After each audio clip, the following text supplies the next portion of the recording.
Today we're just gonna go over the replays that got me #1 in the world yesterday. I mean,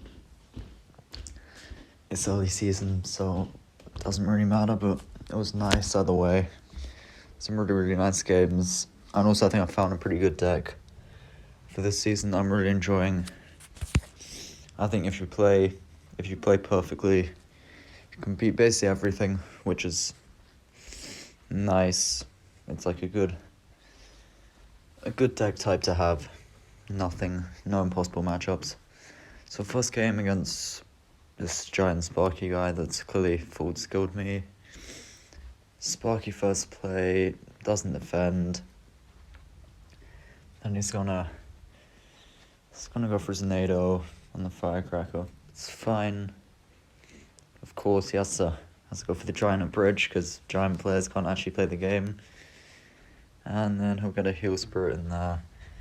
And that's probably quite inevitably just going to take tower since we can't really defend it. Go for log as well. He this deck, it has good spells to win in single. But then quite a weird spell combination when it's going to double and triple. Like you'll see, without the zap like he normally would have, without the fireball that he would have for Earthquake, it gets a bit awkward for him. Like I can do, well, this push wasn't exactly the most effective, but I mean, taking out Giant, so it's fine. A few minor hits. It's all good. And the Prince sort of just evaded the Sparky for a while to make sure the Giant dies. He goes for quite a weird Phoenix here. I think he was predicting the bats, since he expected me to go high bats, but I knew better. And so we're forcing out the NATO, then we're going to go for an MK very high that gets pulled back. It's fine though, because here, right, we recognize, well, I don't even know if we knew at this point, but his spells are quite awkward. And so he's having to spend a lot to defend that. Then we can go for Goblin Gang at bridge, we can go for Prince at bridge since he has no elixir. We can also go for Bat since he has nothing to kill that, and we know that's going to be tower, he can't defend it. But we also go for a Miner since we can then zap that Sparky and we're going to get a lot of 3 crown damage. Also, he's going to have to go 5 elixir for the wall breakers. I think the thing with this situation is you want to take the 3 crown damage because you can quite easily threaten a 3 crown. Especially when he doesn't have enough to Giant Kite. He just can't really defend it that well. Like you see, defensive Earthquakes, quite awkward plays. Now we've got a good counter push as well on the left now with the Firecracker and MK. And so we can zap the Sparky, that way we force out Mini P.E.K.K.A. We're also going for these beautiful Firecrackers outranging the tower. We get a Wall Breaker connection, and the Firecracker's getting a load of damage on tower, which I really like. So we can go for the minor Gob Gang since he doesn't have lock in hand. Force out NATO plus Heal Spirit plus Phoenix. And when he doesn't have any of those, he just can't defend Prince Bats. So you'll see, look how awkward this defense is. He's having to spend Mini P.E.K.K.A. plus log plus an Earthquake, and he's still taking a lot of damage. And now we're just dominating, pressuring both sides. Because wherever we play a card, he has to over-defend, right? And so we can do the same thing. And go for Wall Breakers as well. Force out the log plus Heal Spirit, making profits every single time. Minor damage that he has to over-defend. Now we're basically in minor spell range, to be honest. So we can just go for high bats, we can go for a Prince, we can go for minor on the king. Zap the Sparky, and yeah, that should be fine. He has the NATO there, and then we're just cycling cards for the zap. Firecracker takes it anyway. So really nice comeback on the first game. I mean, not the easiest matchup, but we played it very well, going into double and triple. So that was good. Next game against the Giant Double Prince. Full skill player. An absolute genius of the game. A true true, innovator. As you'll see, the way that he spends 7 elixir to defend wall breakers suggests a lot about his skill level. But yeah, a lot of people struggle with this matchup actually, since they've got the double small spell. So I think this will show you how to play it properly. And how to use your bait troops to the optimum extent. Good firecracker timing actually to start off. And then we go for this minor placement, because if they play something in that king activating position, there's a chance if it moves fast enough, it'll move out of that position to go towards the minor. And even if it doesn't, the next shot it will do. So yeah, very odd minor onto nothing. I mean, what can you expect from these sort of players? We go for bats as well. We want to force out the whiz or the arrows. We get the whiz, which is nice. And then we should be able to go for an MK, yep. We can go for a gob gang if we want, but we actually go for firecracker instead, which I really like. We're just getting a small amount of chip. We're also taking out the prince. So I like that firecracker. He gets his king tower, but dead phoenix, we're up good amount of elixir. And so we can go for the minor. And then we delay on the wall breakers because we know he wants the arrows. So they're going to make it so that the arrows are less valuable. But he decides to go for a very, very late minor. It's just weird. And then zap. So that's fine too. Then here, this is so important, right? The bat's already down, so they're essentially counting for no elixir. We go for the 3 with the gob gang, because that way we force out arrows. He thinks he's made a great profit. In reality, it's an even trade, plus he doesn't have his most important counter in hand. So I think that's the sort of play that looks really dumb. And that's a top tier. It's a very small thing, but if you're recognizing these very small plays and how useful they can actually be, that's the highest level of MK playing. And we do actually get a wall breaker connection somewhere in there. I don't know how. I can't complain. So we decide to go for minor plus firecracker. That's actually good timing on the firecracker to hit them both.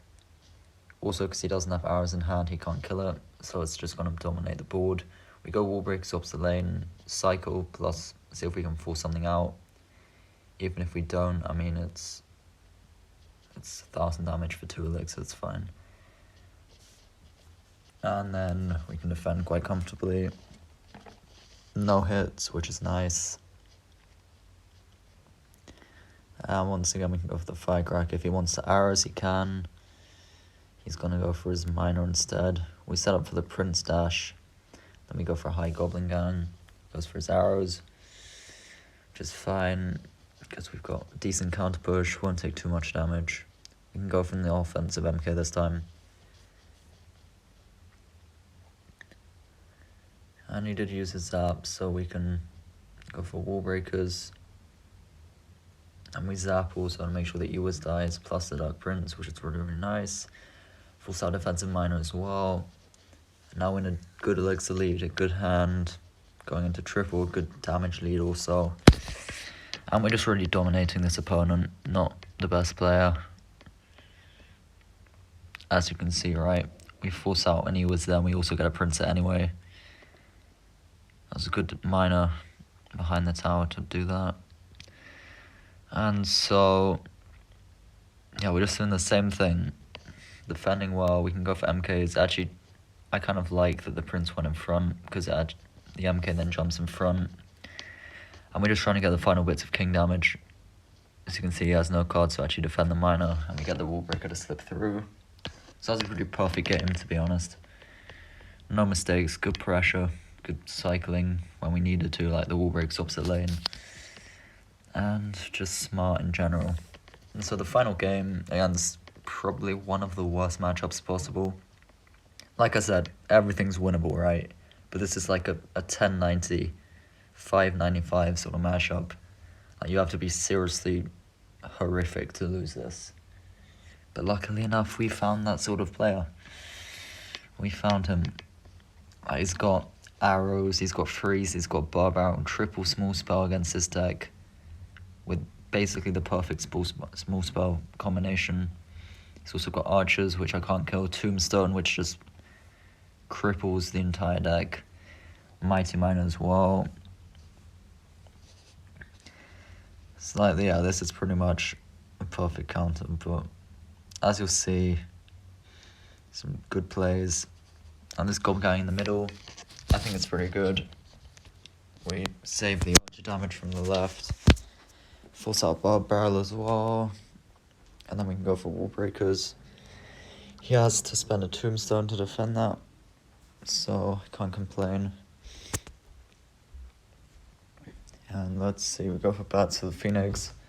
We're having to play pretty slow because we can't really do much else in this one matchup.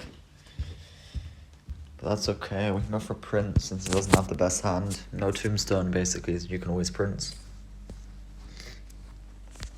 And as you see, a horrible defensive graveyard.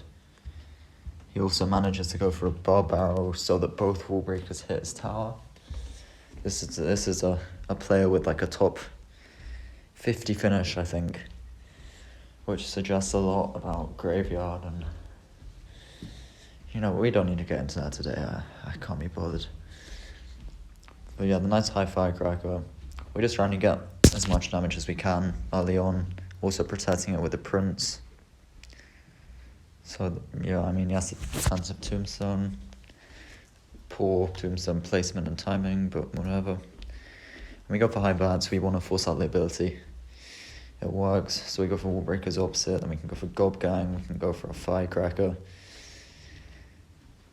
And we can go for bats also. I didn't zap because, yeah, I feel like it probably wasn't needed. Graveyard obviously getting a ridiculous amount of damage. And then he actually managed to mess up every single card he played there. Since the Prince dashed onto the tombstone, he then missed the barb barrel. That was embarrassing. And so we go in, we want to force out arrows, which do work.